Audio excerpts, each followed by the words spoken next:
In die Tonsport-nuus gaan ons na die sokkerveld, die Engelse Premierliga wat voortgaan komende naweek. Dit is ronde 17. Die voorsitter die spanne tans is Arsenal steeds voor, net voor. Hulle het 36 punte na 16 wedstryde. Almal het 16 wedstryde gespeel en Manchester City 34 punte net 2 punte agter hulle. Dan Aston Villa ook in die top 3 met 33 punte en dan so 5 punte verder terug. In die 4de plek is Chelsea op 28 punte.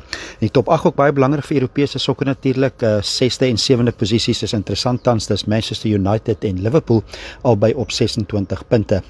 Wat die naweek gebeur, die voorlopers Arsenal, hulle het 'n wegwedstryd, 'n moeilike een teen Everton, dit is Saterdag, en dan Manchester City het 'n tuiswedstryd, hulle speel teen West Ham tuis, en dan Aston Villa, wat tans derde is, hulle speel teen Manchester United, en dis 'n tuiswedstryd vir Aston Villa, en dan die 4de plek span tans op die punte leer Chelsea, hulle het 'n wegwedstryd teen Newcastle, en Liverpool, hulle speel weg teen Tottenham Hotspur.